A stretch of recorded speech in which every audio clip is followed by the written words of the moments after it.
तो वे महात्मा नाम जपी थे, लेकिन कभी कभी ब्रजवासियों के यहां जाकर के अंजलि फैला करके मांगते थे और जो प्राप्त होता था उसको पा करके पुनः हाथ धो करके फिर नाम जप करने लगते थे। एक मैया के यहां वो जाते थे, उन मैया के यहां पर मदन मोहन लाल जी विराज रहे थे। तो बाबा जब आते थे, जैसे ही वो बाबा नित्य अंजलि फैला करके प्रसादी मांगने के लिए आते, तो भीतर बैठे मैया के घर में मदन मोहन लाल जी उन पर रीझ गए और ठाकुर जी के मन में भाव आया, इनको नाम निष्ठा तो बहुत है, लेकिन इनको मेरी सेवा और दर्शन में ज्यादा निष्ठा नहीं है। लेकिन नाम निष्ठा इतनी सुंदर है कि उससे ठाकुर जी प्रसन्न होकर कि अब उनको अपने दर्शन की सेवा, दर्शन की निष्ठा उनके हृदय में प्रकट करना चाहते हैं। तो ठाकुर जी ने क्या किया, वो मैया रात्रि में जैसे ही ठाकुर जी को शयन करा करके सोई, तो ठाकुर जी स्वप्न में प्रकट हो गए और मैया से बोले, मैया तेरे यहां वो जो बाबा आवे ना मधुकरी मांगवे, बोले हाँ, कल को जब वो भिक्षा मांगवे आवे ना तो तू मोए जाके दे दियो बाकी गोद में। मैया तो रोने लगी, बोले क्यों, मेरी सेवा में कोई कमी जो आप बाबा के पास जानो चाहो? बोले ना मैया, आपकी सेवा से मैं बड़ा प्रसन्न हूं, लेकिन अब आप थोड़े दिन की और रह गई हो, कछु दिना में आप चली जाओगी, फिर मेरी सेवा कौन करेगा? या हमारे मैं तो अपनी व्यवस्था कर रहा हूं, बाबा को जाके मुंह को कल दे दी हूं, अब मैं वही के पास रहूंगा। रात भर मैया रोई बेचारी, लेकिन ठाकुर जी की आज्ञा उसने मानी। दूसरे दिन जब संत पधारे तो कहा, मैया भिक्षा दो, कुछ मधुकरी प्रसादी दो। मैया भीतर से अपने ठाकुर जी लेके आई, बाबा की गोद में धर दिए, ले बाबा भिक्षा। बाबा बोले, हमसे ये सेवा वेवा नहीं होती है ठाकुर जी की, हम तो भैया नाम उपासी हैं, बस नाम जप करना जानते हैं। ये श्रृंगार करना, स्नान कराना, वस्त्र पहनाना और ये 56 भोग धराना, ये राजोपचार हमसे नहीं आता है, हम केवल नामोपचार जानते हैं। आप ठाकुर जी से पुनः निवेदन कर दो, छोटी सी कुटिया में रहता हूं मैं, यहां पे 8 बार भोग लगता होगा, मेरे यहां तो कोई प्रसादी की भी व्यवस्था नहीं है, इनको भूख बहुत लगती है, मैं इनको भोजन नहीं करा पाऊंगा। तो बाबा बोलो, मैया ठाकुर जी से निवेदन कर दियो, मेरे यहां कोई व्यवस्था ना है, तुम तो बहुत बढ़िया सेवा कर रही हो, 8 बार भोग लगाओ, मैं तो खुद एक बार पाऊं, वो कहां से खवाऊंगा, तुम्हारे लाला है। मैया वापस ले गई, ठाकुर जी है, बोले आज रात्रि में निवेदन कर दूंगी। रात में सपने में फिर ठाकुर जी आए, बोले मैया तुमने मुंह को क्यों नहीं दिया? बोले ठाकुर जी मैं तो जानू, आप 8 बार भोग लगाओ, इतनी बार आरती करनी पड़े, हर बार इतनी सुंदर सुंदर सामग्री बनानी पड़े, बाबा की यहां इतनी व्यवस्था ना है, आप कैसे रहोगे? ठाकुर जी बोले मैं रह लूंगा, लेकिन रहूंगा अब उन्हीं के पास, आप मुंह को दे दो।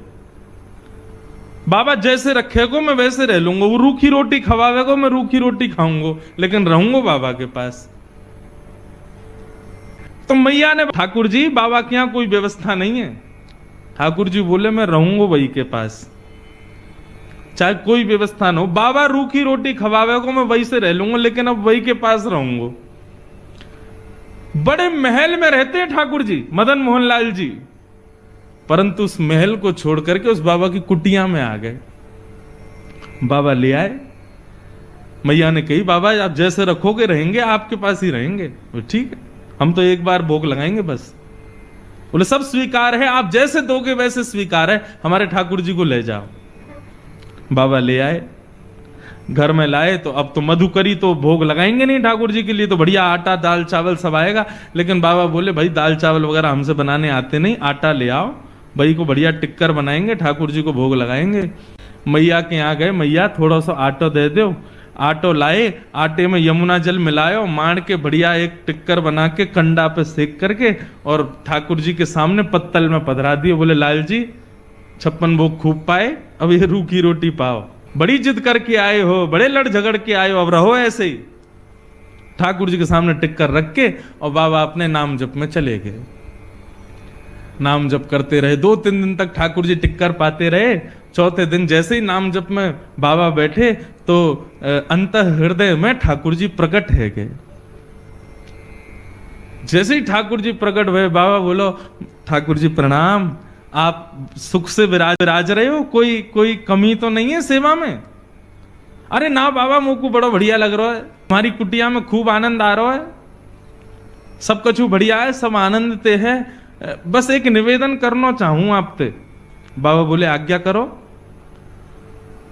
बोले बाबा तुम जो टिक्कर बनाए करो ना, रूखे आटे में तुम यमुना जल मिला करके मार के मुंह को खवाए दो, अब वहां में स्वाद तो कछु रहना है, 3-4 दिन ते तो मैं पा रहा हूं, लेकिन अब मुंह को यूं लग रही है कि कल ते नेक वहां में तुम राम रस मिला दे करो, नमक मिलाए दे करो आटे में, तो नेक खावे में नेक स्वाद आ जाएगा, बाकी सब आनंद है, कोई दिक्कत नहीं।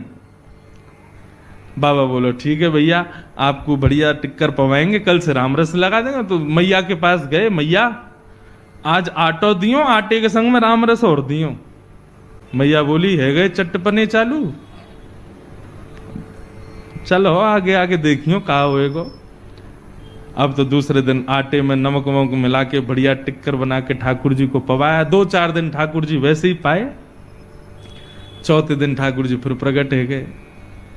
बाबा बोले ठाकुर जी सब आनंद, कोई कमी तो नहीं सेवा में? ना बाबा सब आनंद है रो, खूब चकाचक पा रहे हैं हम तो। बस बाबा ने एक बात कह रो। बोले कहा, तुमको मेरी आवाज ने कर्कश लग रही है? बाबा बोले हाँ ने लग तो रही है कमजोर सी। बोले बाबा वो रूखी रोटी खा खा के मेरो गलो जो है का वहां में रोटी इर्ज गई है। अरे सरकार आपको कष्ट है गयो, इर्ज गई समझ गए, इर्ज गई मतलब फंस गई है। तो बाबा बोले आज्ञा करो।